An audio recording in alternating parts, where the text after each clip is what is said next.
Death Valley. Its name conjures dread. And for good reason. It can be hell on Earth. This ultimate testing ground makes no room for the weak. This is extreme, extreme. And, you know, it's not something to fool around with. This desert consumes the ill-prepared. This person had baked out here in a Dutch oven for a week and a half. Yet out of this hostile land emerges an other world steeped in contradiction. So brace for the unexpected, because in Death Valley, things are rarely as they seem.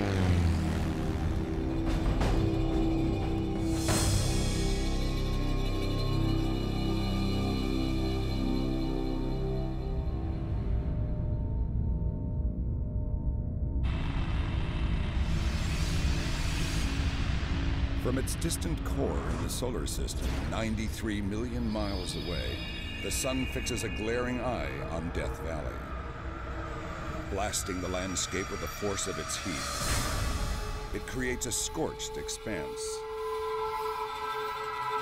But this is no typical desert.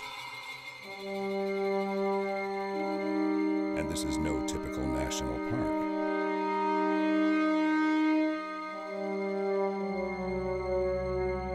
Sprawling through eastern California, it is the largest national park in the continental United States.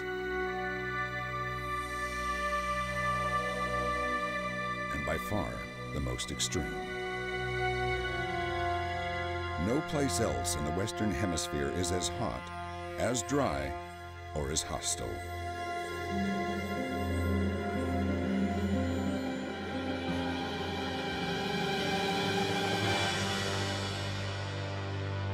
At face value, its monumental landscape intimidates. And Death Valley has many faces. Weathered badlands brood over ancient lake beds.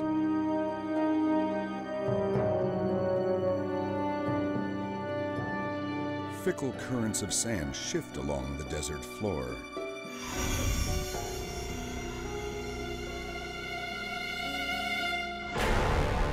Craters, blasted by molten rock, plunge 700 feet.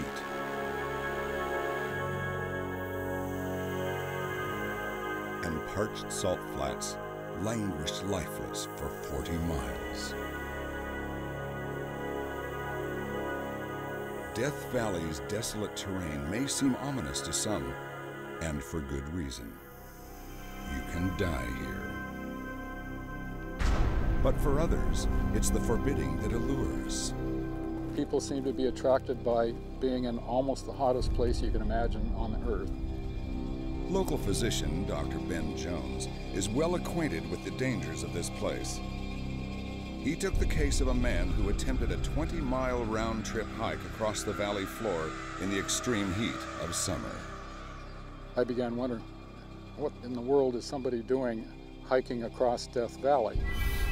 The valley's 120-degree temperatures suck 3 quarts of moisture from the body every hour. The hiker had only carried 3 quarts of water for the entire trip. In the best of situations, he would have required at least 4 gallons. I can imagine that he was, feeling nauseated, maybe had a headache. His feet would sink about 6 inches into the sloshy brine. At one point, his dark glasses fell into the stuff, and he didn't even bother to pick them up.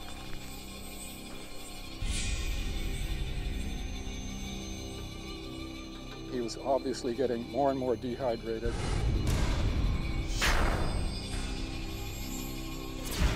You begin getting heat cramps, leg cramps, where you can't even walk.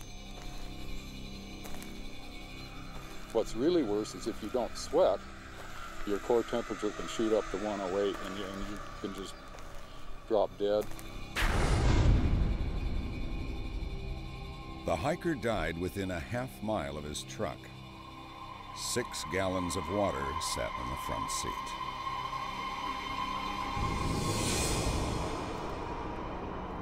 did the autopsy, and the body that I saw was about half of what a normal adult would be in size. And it's like this person had baked out here in a Dutch oven for a week and a half. His face was mummified, looked like Ramses II, like you'd see in the Egyptian Museum. The skin of the body was completely parched, like real tough leather. What was interesting to me, that there was no sign of any predator activity. The ravens hadn't poked his eyes out, the coyotes hadn't been out there. Those animals know better than to be out here.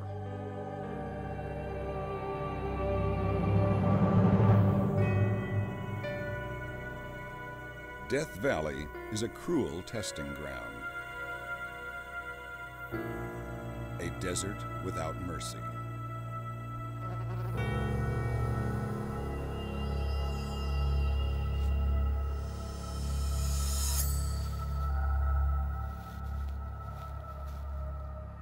To survive, every creature here must devise ingenious ways to outwit Mother Nature.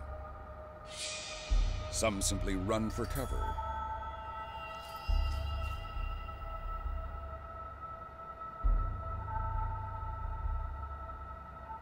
Along the edge of the dunes, one desert dweller holes up underground where it can be 15 degrees cooler. Kangaroo rats pass the heat of the day sealed off in their dens where they recycle moisture from their own breath as they sleep.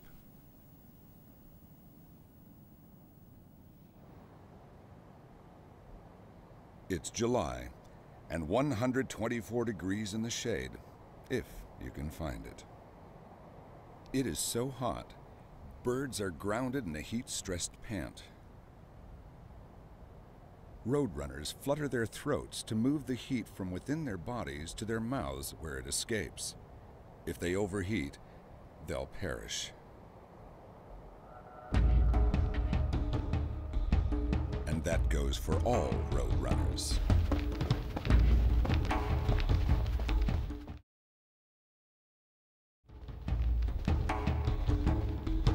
It's so hot that when I smile, like the water on my teeth, I can feel it evaporating instantly. Christopher Berglund is one of the world's top athletes selected to take on Death Valley in the toughest foot race on the planet, the Kiel Badwater Ultra Marathon.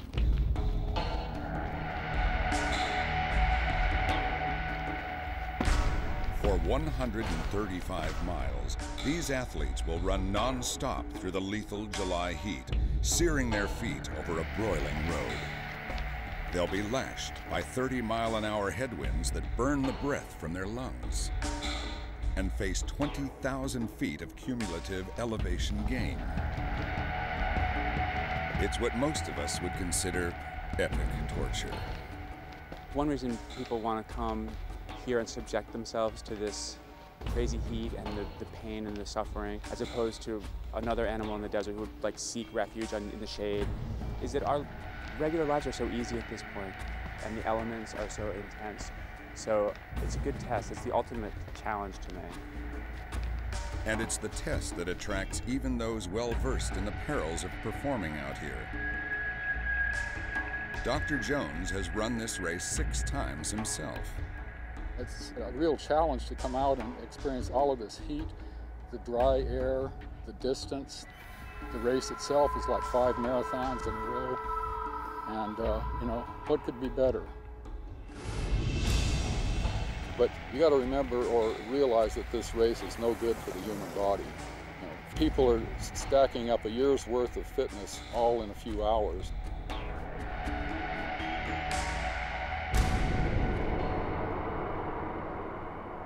Just staying alive through the dead heat of summer is hard enough. The bold few who stay active are in a league of their own.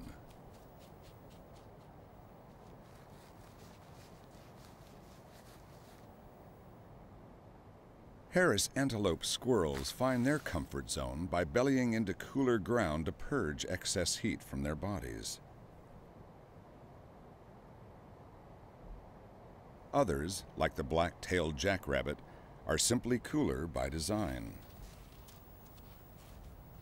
Standing over 2 feet tall, this hair uses its long ears as radiators to dissipate heat. A lacing of capillaries brings the blood close to the surface of the skin where heat is wicked away, keeping them cool.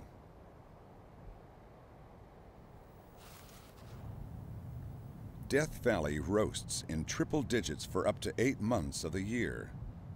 No place else in the Western world comes close to being this hot.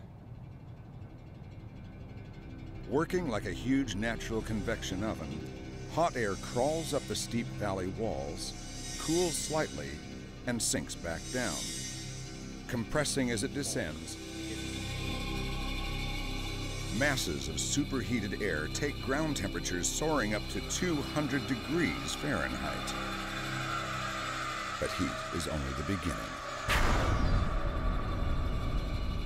The mere 1.5 inches of rain that falls each year condemns Death Valley to nearly perpetual droughts.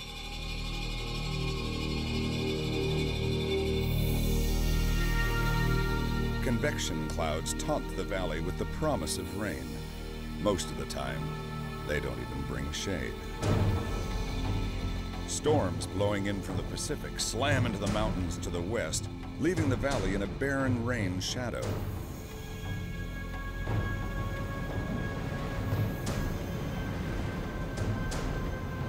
The trivial amount that does make it past the Guardian Ranges is often stolen back up to the skies in the form of a virga, rain that evaporates before even hitting the ground.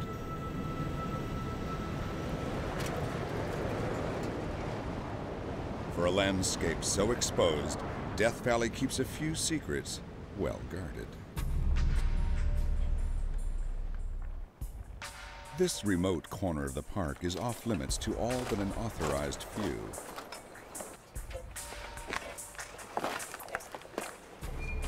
Here in Devil's Hole, the earth opens to reveal a rare window into Death Valley's implausible underworld.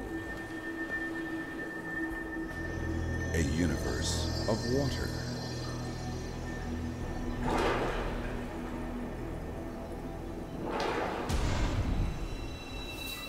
In twisted irony, the driest place in the hemisphere sits atop one of the largest aquifer systems in the United States. Spanning nearly 40,000 square miles, it soaks down to 20,000 feet in some places. Few are permitted to explore the mysteries of this abyss, and for very good reason.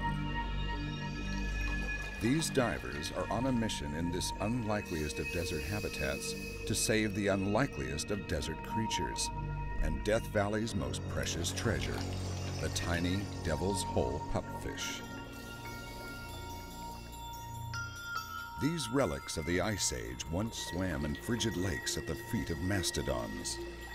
Today, they dwell in this 93-degree spring-fed pool where they've thrived for thousands of years, until now. With only 200 left, this species is gravely endangered. Park biologist Linda Manning and her team closely monitor the fish for clues to their decline. I think our greatest hope is that this population will continue to survive in its natural environment the way it has for thousands of years. Our greatest fears is that it will go extinct, and we don't yet understand everything that's going on in this system. Fluctuating water levels, limited food supply, and contamination are possible factors, but wrestling the unknowns makes for a grim situation. 9. One was a 5mm. 9 for me. I had 5. This fish is not found anywhere else in the world, and so we are really right now at a point where they may or may not survive. We may lose this fish even within the next year or so.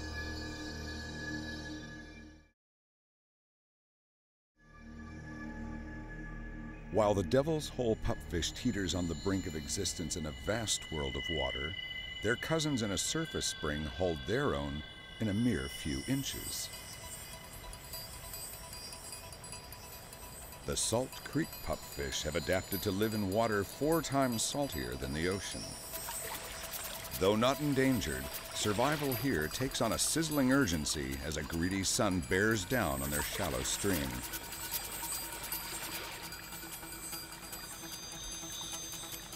The tiny fish run the gauntlet as they take the last courtship dance and chase the evaporating waters upstream.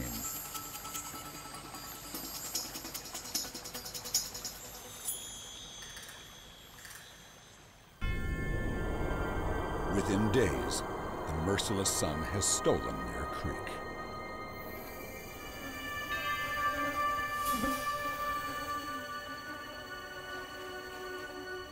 The water has simmered away, leaving a wake of death lying on an open saline grave.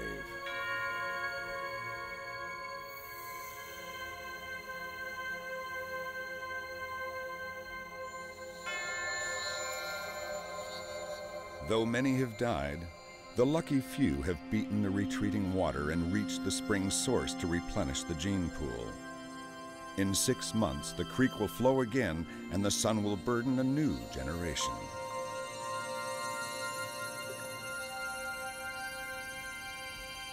From this toxic environment springs a macabre oasis. Some plants have evolved to thrive in Salt Creek. By maintaining a higher salt content than the soil they occupy, pickleweed and saltbush don't lose water here as other plants would. Even with roots encrusted, they flourish. The desert holly employs a subtle tactic to defy the heat of summer. As ruthless sun rays bombard the plant, it tracks its leaves to avoid being blasted by the beams. Waiting for relief can be unpleasant work, especially when you're the largest native in the park. But desert bighorn sheep have well-honed survival skills. Their 9-stage digestive system enables them to derive nutrition from the harshest of desert plants. Death Valley's limited resources keep this population in check. Only about 400 sheep roam the entire park. But they've found their niche. These nimble climbers negotiate craggy cliffs with ease, scrambling higher with the rising temperatures. Lording over the rocky hillsides, one brawny beast reigns supreme, the chuckwalla. Largest of all lizards here, they bulk up by eating their greens. But unlike the bighorn, they choose only plants high in moisture. And they have an uncanny ability to gauge the water content of plants as they eat. If it's too low, they'll move on.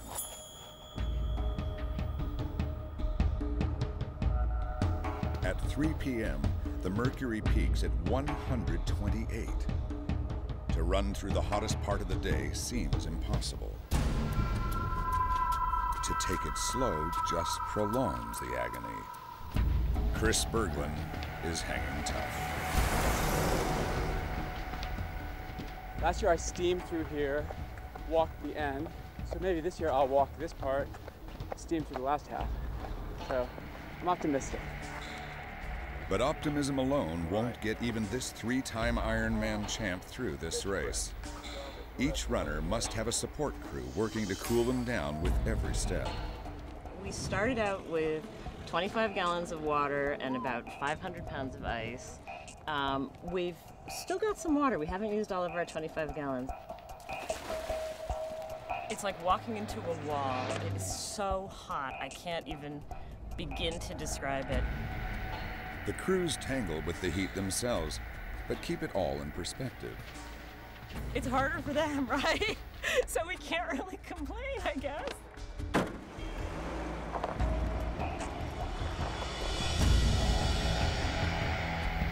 This is extreme, extreme. And, you know, it's not something to fool around with. The pain is unbelievable. Pam Reed has been down this road before. She's a 2-time winner of this race. We humans cool ourselves by sweating, but here, perspiration vaporizes instantly. Pam does her best to rehydrate by drinking often, but the effect is only temporary. Reptiles like the chuckwalla are masters at conserving moisture, but have no means of regulating heat. When in danger of overheating, the chuckwalla seeks shelter. For the rest of high summer, he will spend most of his time in the shade.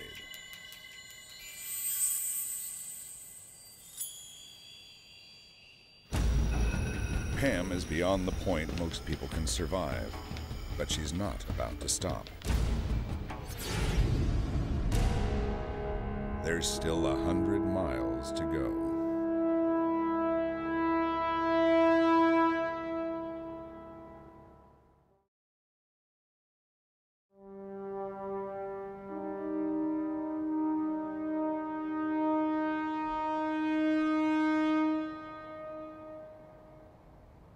Off the road lie those better equipped for a foot race in Death Valley.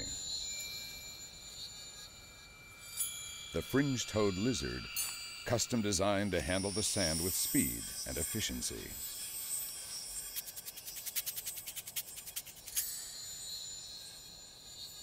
Combed feet enable them to tear over burning dunes at speeds of 20 miles per hour in hot pursuit of prey.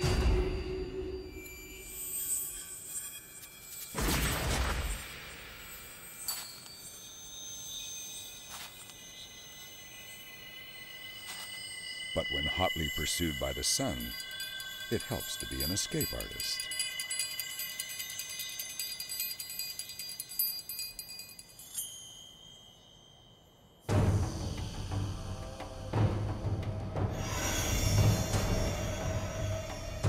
Death Valley's human history is painted in strokes of success and defeat.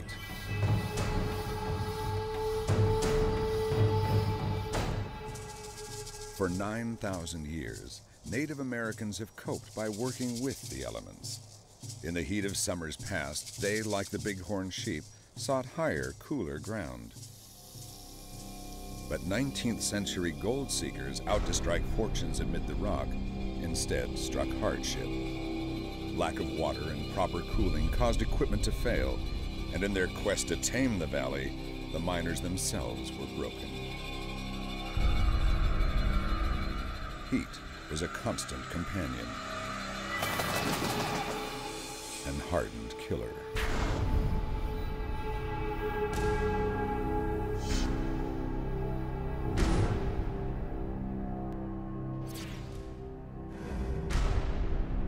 Though a few golden dreams of success were realized, the miners left behind a legacy in ruins.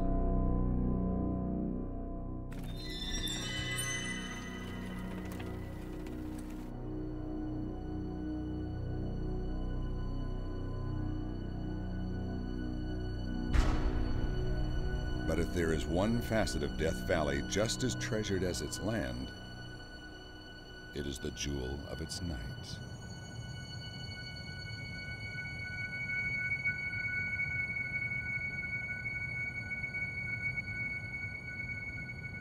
I think the stars and the ability to see them gives a person a kind of a grounded experience in reality. It's not pictures on TV, it's not a computer game, it's the real universe. Easy to south. Okay, off we go. With the help of high technology, Park Service scientists Chad Moore and Dan Dorisco are monitoring America's darkest skies in an effort to keep them unspoiled by light pollution. Death Valley's is among the most pristine. For millions of years, people have had this constant companion of the night sky. It was their calendar, it was their watch, it was something that they looked at every night, perhaps our modern equivalent of TV. But even here, the dark sky is at risk. From 100 miles away, The lights of Las Vegas spill over the horizon and aircraft beams stab at the stars.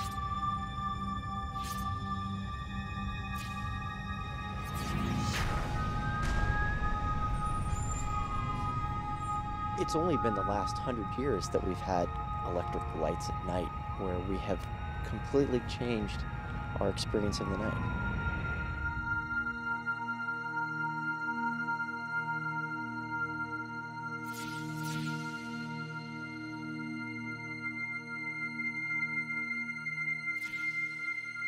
Death Valley remains one of the last places where it's possible to gaze on heaven, at least for the time being. If we don't do anything, we make no changes, we continue to light more and more cities and do it unwisely, it will be lost.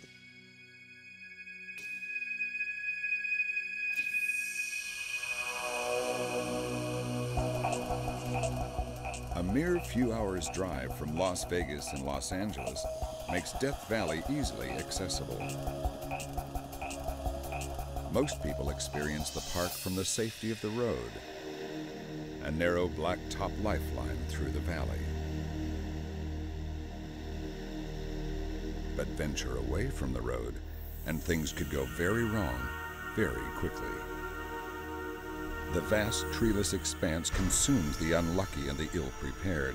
It's easy to wander off the beaten track. Out here, there is no beaten track.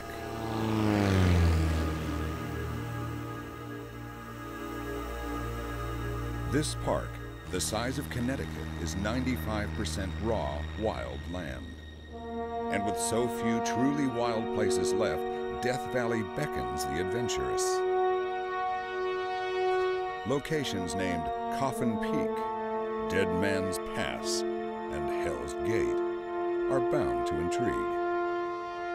But tread with care. The chance of finding a person lost in such immense, remote terrain is nearly impossible. Sometimes, people disappear into a wilderness of rock.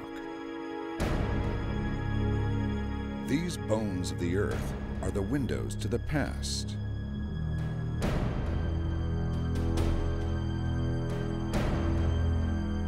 For nearly 2 billion years, the story of Death Valley has churned with the violence of its natural forces.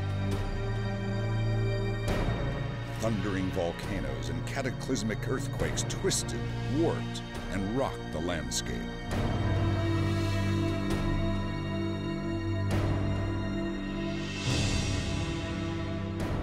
Simply put, Death Valley's evolution is that of slow torture.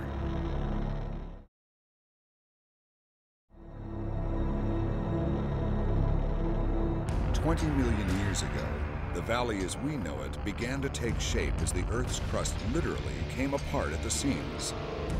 Blocks of land slid past one another, forming alternating valleys and mountains. For the past 4 million years, the rising mountains on either side of the valley have been engaged in a colossal tug of war. As they continue to rise, the valley continues to sink. Its floor now lies nearly 300 feet below sea level. But actual bedrock is buried beneath 9,000 feet of gravel, salt, and ironically, mud.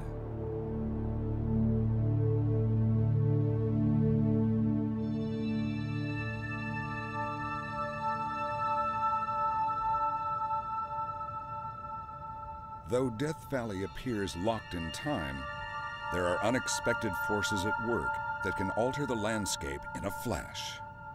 Wow, August 15th, 2004, a day to remember. Park Ranger Charlie Callaghan has seen these forces in action. At about 7:30, I'm looking to the south and I see the lightning.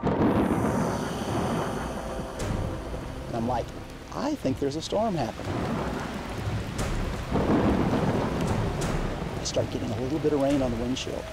I drive around the curves and there's more and more rain.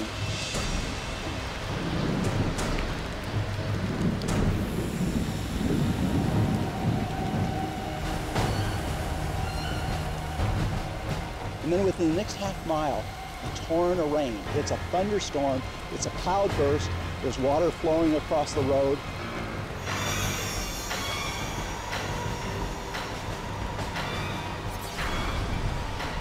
And to me, in the desert, I know this means there's going to be a flood. So I'm like, I'm out of here, it's going to flood.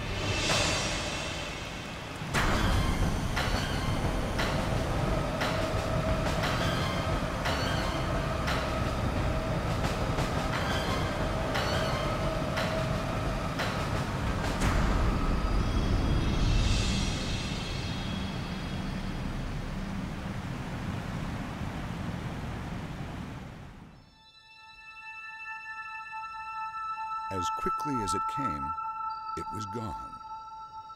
Morning rose dead silent and pristine. No one would have been the wiser to what had taken place overnight.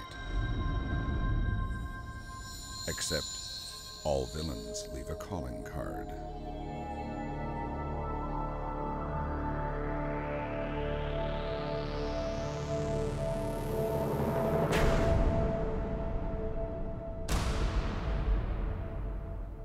This wasn't a 10 or 20-year flood. This was more likely a 100 to 500-year event. This was unprecedented.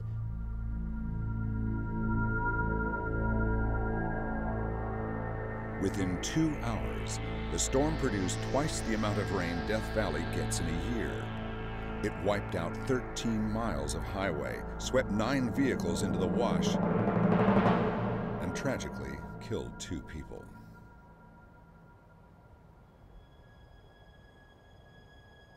As incongruous as it seems, water has always been the primary force in shaping Death Valley.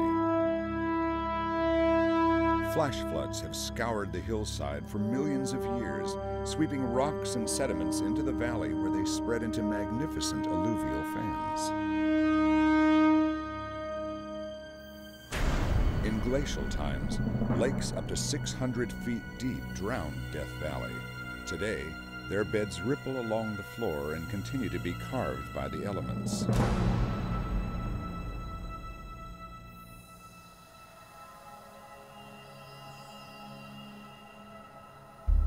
Bad water.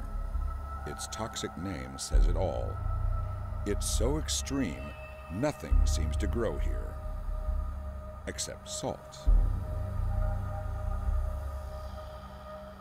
When you're at the lowest point in the Western Hemisphere, there's nowhere to go but up.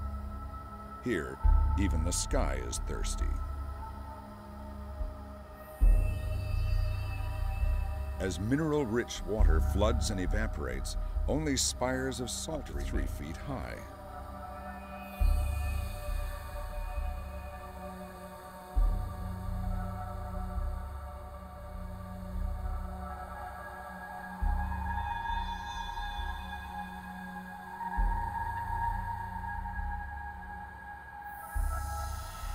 On Earth, Death Valley is the closest we come to another planet. And in this abrasive other world, humans are the alien species. This desert dares us to reach beyond our personal outer limits.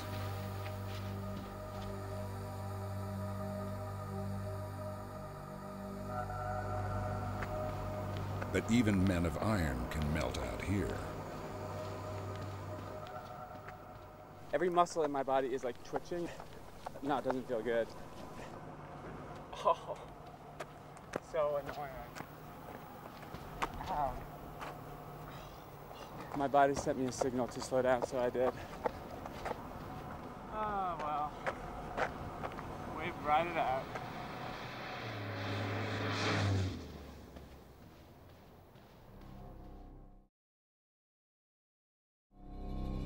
The blazing afternoon plays tricks on the mind and cooks up a mirage.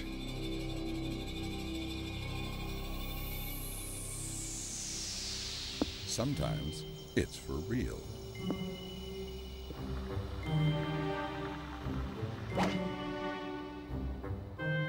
The oasis at the Furnace Creek Resort offers a welcome respite from the heat to park visitors, as well as to gate crashers. Here the living is easy. Maybe a little too easy. For these iconic enemies, the fun is usually in the chase.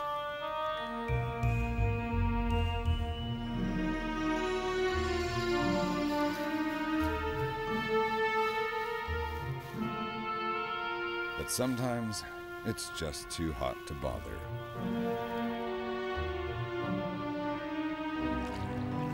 Water brings sweet relief. Furnace Creek taps into one of the most generous springs in Death Valley, which produces 2,000 gallons a minute. And not a drop of it is wasted on these residents.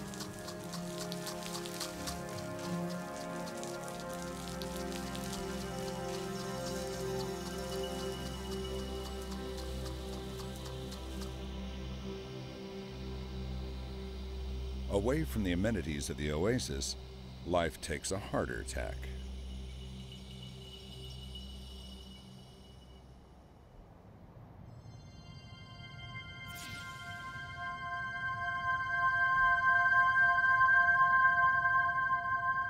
Some seek opportunity under the cover of darkness. After spending the day in her burrow, the Miriam's kangaroo rat hops off to forage. She doesn't need to venture far for the grass seed she's after, but to stray even a few yards from her hole could be risky.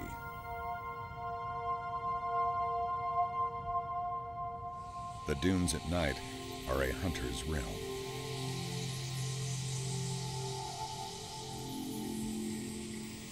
Remarkably, kangaroo rats live their entire lives without water. They metabolize all they need from the dry seeds they eat. Water isn't even necessary for a bath. A moonlit scrub in the sand removes the oils from her coat and keeps her clean. But a lapse in vigilance can come at a cost.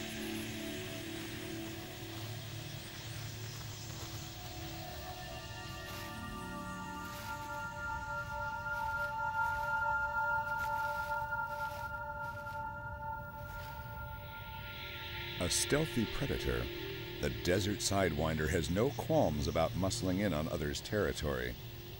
Not only will he help himself to a meal, he'll claim the den when he's through.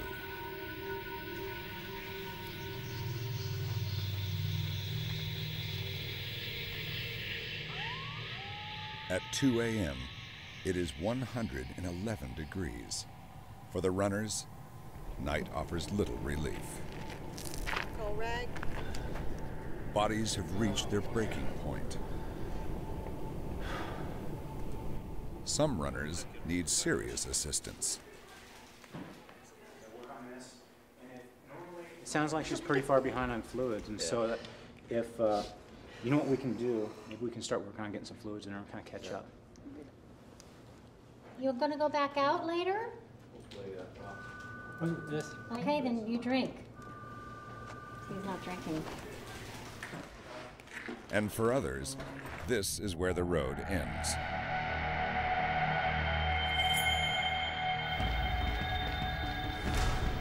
I felt great coming in. I felt really fresh and strong, and I did for like the first 25 miles, but suddenly out of nowhere, my legs just gave out, and it was weird. I've never had it happen before.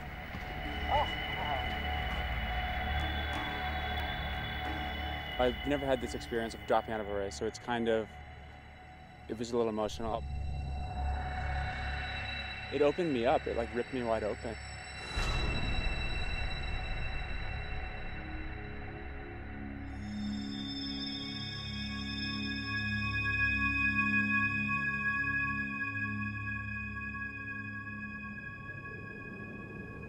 By morning, there's a change in the air, and it's a force to be reckoned with. Wind.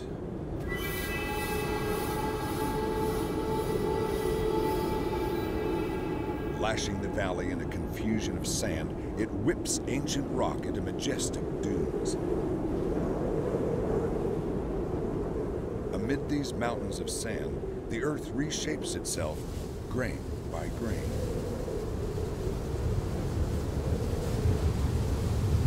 In Death Valley, the devil is in the details.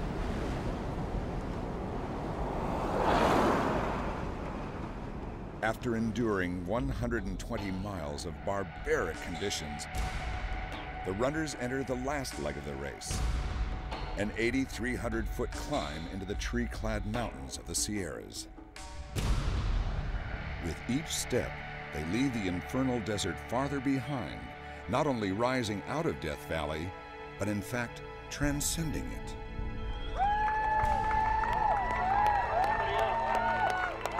After 27 grueling hours, a winner. I'm a mess. Oh, that was torture. That hurt in a good way. Only one will claim first place, but all will claim victory. Pushed beyond the limits of physical and mental endurance, each runner crosses the finish line transformed.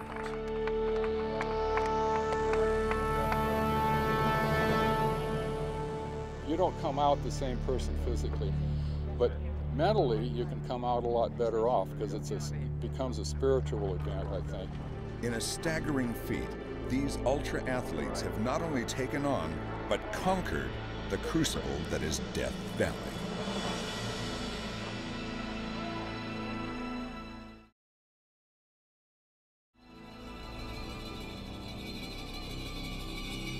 As the sun eases its grip on the valley, the curse of summer is broken. October, and as the heat wanes, creatures emerge from their summer hiding places. Some take their liberation to the streets. Having waited 10 years for a single shot at procreation, male tarantulas head off in search of a female in their last year of life. They'll canvass miles to find one who's receptive. Females living twice as long as males have their share of suitors and can afford to be choosy.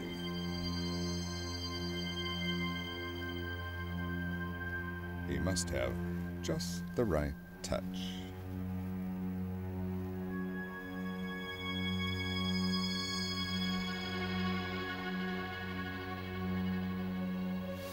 Strumming his legs signals his intentions. She likes what she hears and comes up to investigate.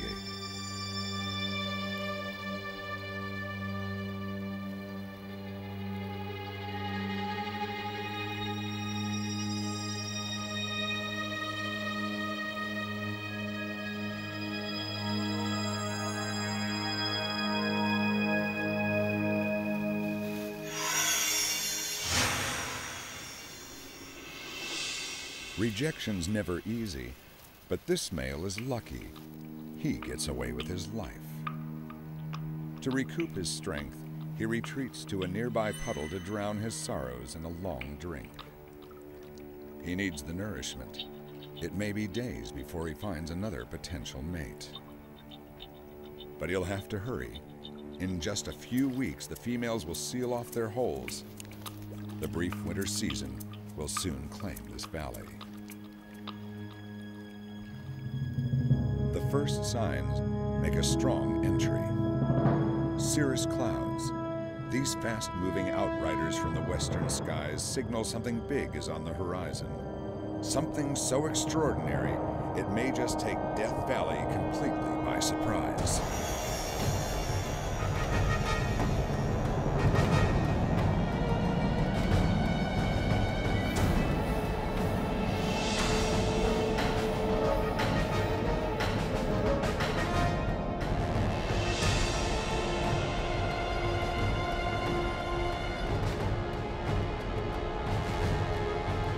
As these mighty forces gather and conspire against the sun, they also drive a curious phenomenon.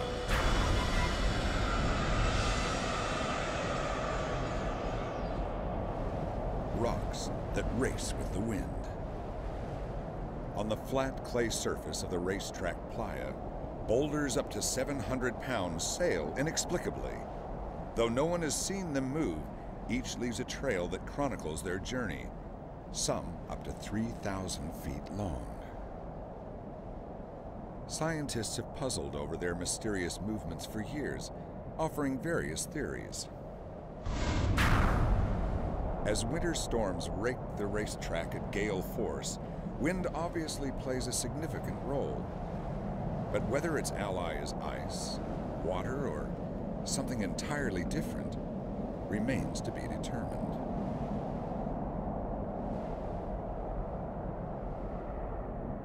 For now, Death Valley keeps this mystery locked in stone.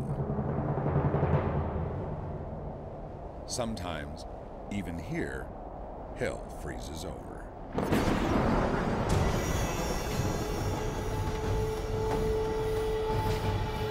The sun has been devoured.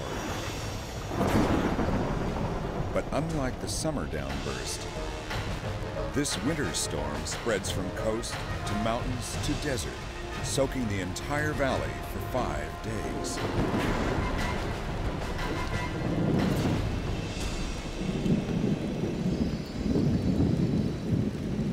And as opposed to the flash flood of summer that wrought devastation, this winter monster shows a benevolent side.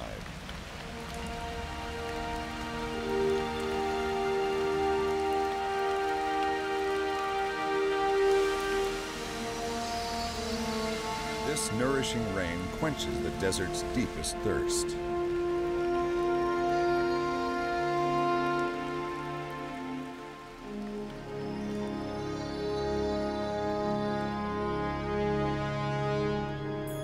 Like tiny time capsules, seeds that have lain dormant for decades are finally unlocked and given the chance to create an epic transformation.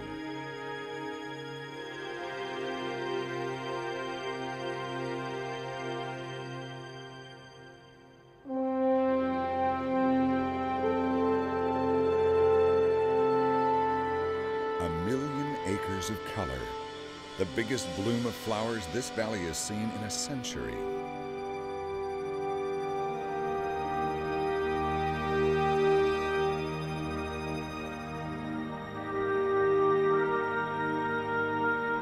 The landscape that had been punished for so long is now finally rewarded.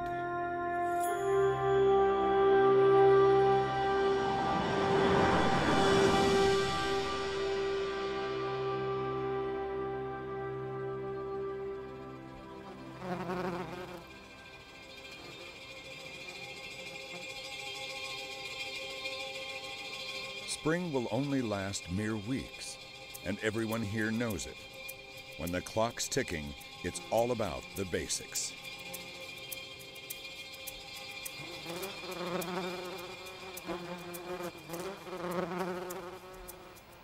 This time of awakening inspires the emergence of one who has slept through all the drama.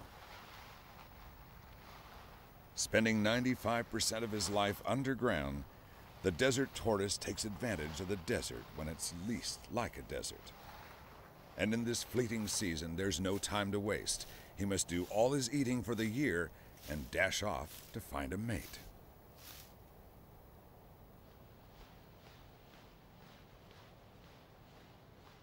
Though she's unimpressed with his ardent display of affection, he's determined to woo her. When you only have a few weeks above ground, it pays to be persistent.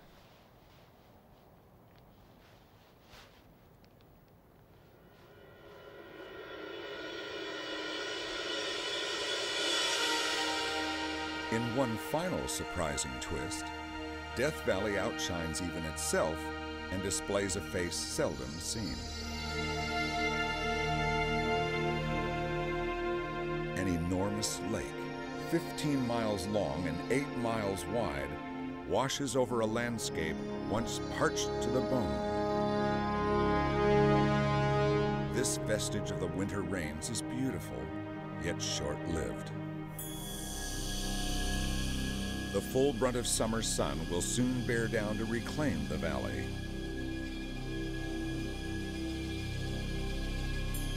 But this ultimate testing ground will continue to entice and forever surprise.